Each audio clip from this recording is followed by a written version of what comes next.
Hi, Minnesota. This is Christy Thompson with Christy Legal, divorce and child custody paralegal and mediator.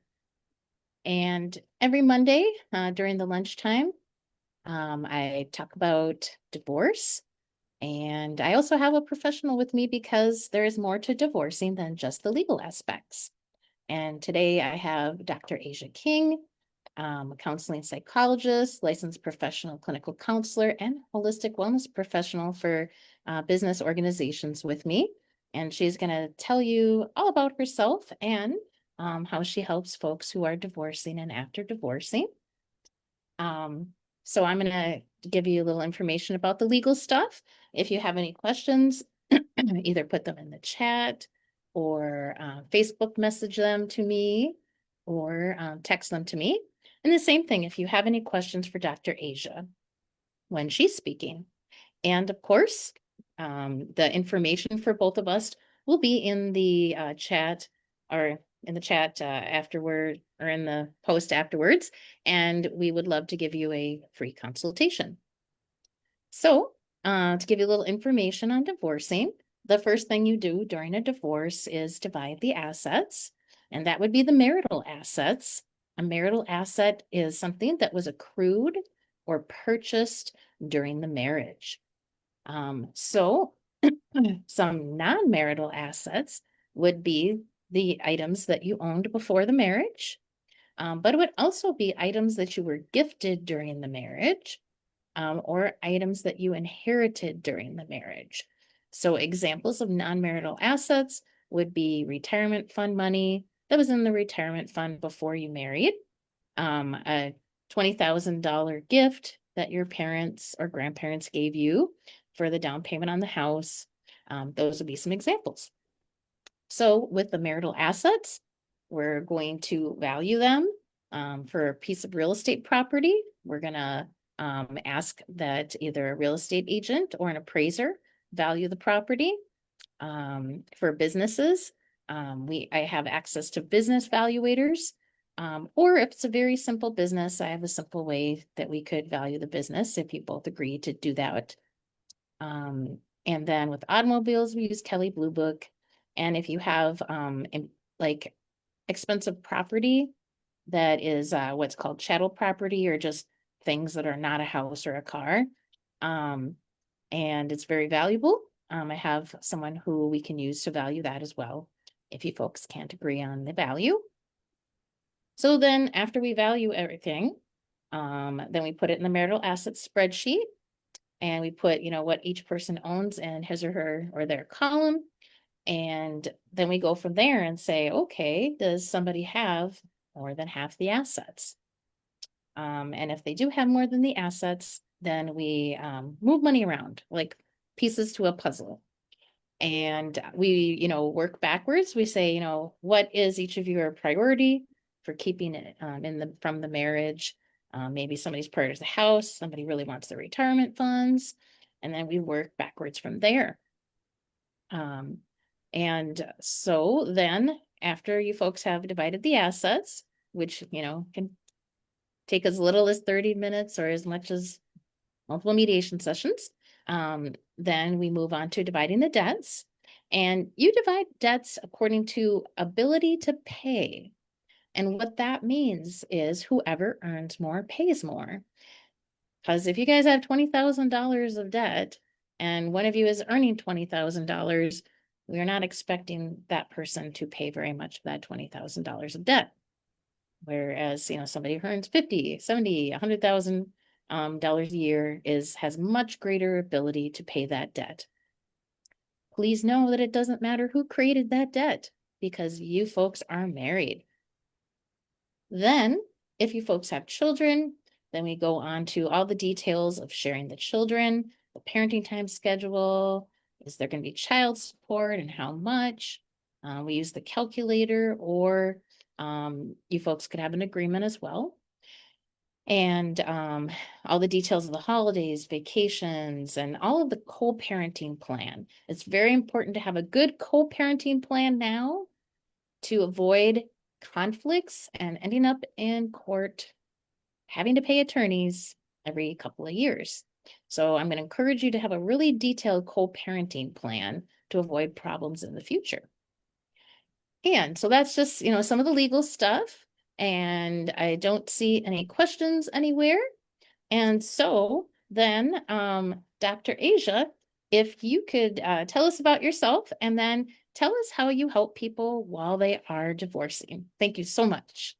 All right, thank you so much. Hello, everybody. My name is Dr. Asia King. I am a counseling psychologist and licensed professional clinical counselor. I am licensed in 6 states: Alabama, Georgia, Indiana, Ohio, and Florida, and also Minnesota. And my work revolves professionals who are dealing with workplace bullying, burnout, and loneliness, and anything in between when it comes to occupational wellness. And so, occupational wellness isn't just about job title or what you do at your career in your career. It also deals with how are you holding your personal life. And prime example is divorce. So many times I work with professionals,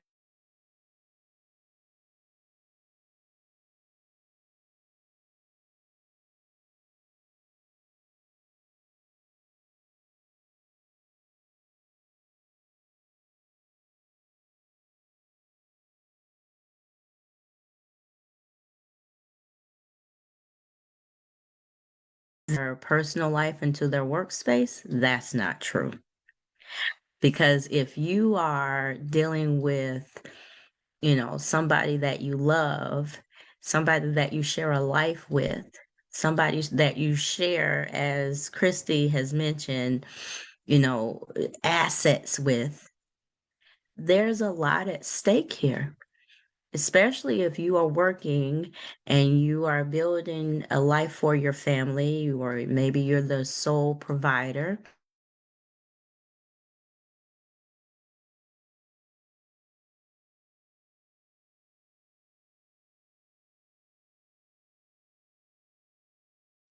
Having your personal life interfere in some way in your professional life, because it all runs together.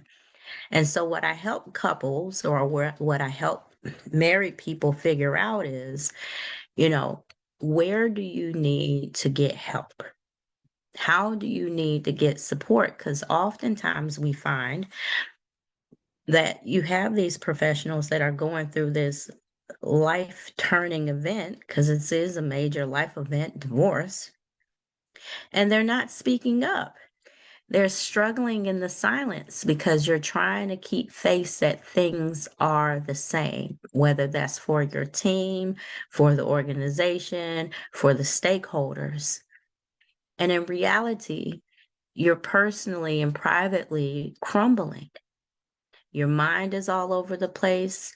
Your heart is aching. You're probably scared. And at most, a lot of times we deal with divorces with a lot of anger, you know?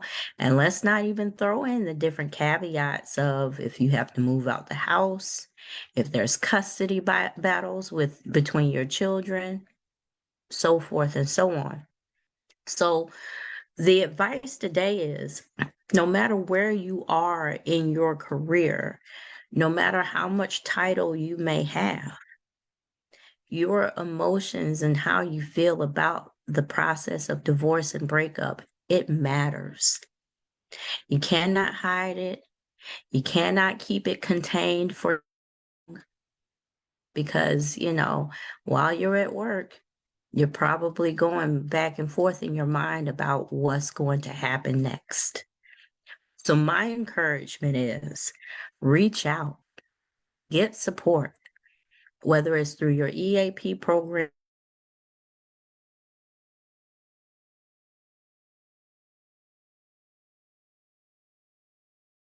get support.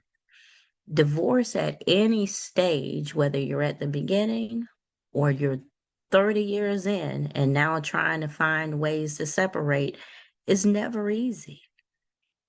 It's not easy. And so we just want to honor that, and we want to acknowledge that it can and is a painful process when you're trying to figure out how to go separate ways, and you cannot do it alone. And the responsible thing to do, not just for the family, but also for the organization that you're working for, is to make sure that you're getting the stabilization that you need. So then that way you're not making errors in your work. You're not trying to work through burnout and that loneliness. You're not trying to, um, you know, wish away or push away what's happening, which ultimately can interfere with your performance. I've seen, you know, great workers spiral because they're dealing with the undertones of their life and not speaking up. So my encouragement today is if you're in the middle of a breakup, even a separation, maybe you two haven't decided on what you're going to do quite yet, speak up and get help. You don't have to do this alone. So that is my advice for today. I hope in whatever phase you are in, that you can take the next step and recognize that it is okay. It doesn't make you weak. It doesn't make you less of a leader. In fact, this shows great leadership when we can say, like, hey, you know, there's a fracture in my life right now. There is some type of weak point in my life right now, and I can call on the aid of other people to help me repair it. Leaders aren't meant to have all the answers. They're meant to lean on their community and their support systems to help them when they can't hold it themselves. It's okay. So thank you, Christy, for your time and opportunity to share this. And I hope you all, if you have any more questions, reach out to me at bravedefiancellc at gmail.com. Or you can find me on TikTok or Instagram under Brave Defiance. And you can call my business line at 612-470-1783. That's 612-470-1783. Thank you. Awesome, Dr. King. And I like saying that, Dr. King. Thank you. Um, and so let's talk for just a few more minutes. And can you tell us, like, what is what suggestion do you have for people after the divorce is over? If there are any other suggestions or any other ways that you can help them after the divorce is over? Absolutely. So after the divorce is over, it's really not over, because depending on how you had relationship with this person, if you share kids, if there are any debts or any other things to be handled, there's still the residue of being in community with this person. I mean, there's so many complicated layers with things being over. I don't know if and Chrissy, you tell me, but the people who are divorced are somehow, some way, unless it's just absolutely critical, somehow, some way still connected to their ex, especially when there are children involved. So, you're starting a new phase in your life and you're starting to readjust what does it mean to move on. And so this is the most critical part, to still get support, whether it's a divorce group, whether it's therapy, whether it's church, whether it's family and friends, whether it's leaning into your career. This is now a shift in your life. And so we don't want to ignore. So once again, it doesn't matter where you are in the process of the difficulty within your relationship, whether it's the separation, the divorce, or post-divorce. You want to make sure that you're being vocal about what you're experiencing and how this is showing up for you. As a divorcee, I had to figure out what it meant to now be a single mom and not have those support system of, my ex-husband and moving out of state and being in separate states. And so that was a whole new line of finding, who's going to pick up the kids afterwards. How do I make sure that I'm getting off in time for my job to go get the kids and one income instead of two incomes? And so it is a major shift, and you don't want to ignore that. I know I had to really work through the grief and the loss of what I thought marriage would be in my life, the shame and the guilt of falling into a cycle or becoming a statistic. And that didn't feel good. And so I had to really become vulnerable. So I ended up going to my own therapist, because one thing they say for therapists is a therapist needs a therapist. And I had to go and seek out my own support, because at one point, I was the professional. Imagine your therapist going through a divorce herself, right? Of course, you're not going to dump out on your clients. So where do you take that? Where do you put that? You're not going to put it on the kids. You're not going to put it on your clients. Can't bring it to work because everybody is there for a job. So I had to create a lane of my own of wellness, which for me was going to therapy, going to church, going to find a new meaning of what it meant to be a mother, a partner, you know, also having to really heal from those wounds before jumping into the next relationship. What I encourage everybody to do is not to jump into anything right away until you are resolved, and whatever that may look like. So take your time, practice patience, but most importantly, talk it out, get help. It's okay. Awesome. Thank you for all of that. And yes, you can't bring it to work with you when you are a counselor or when you work in divorce law. I went through a separation last fall, and it was like it was harder to do my job there for a while. And Absolutely. so we offer free consultations, and the two most important decisions that you will ever make are who you partner with long term and who you have a child with. And if you Yeah. unfortunately made the wrong decision, then please allow us to help you transition out of that wrong decision in the most mentally helpful and financially effective way. Yeah. This is Christy Thompson with Christy Legal, and I hope that everyone in Minnesota has a great rest of this, fairly sunny and warm, humid summer day. Bye.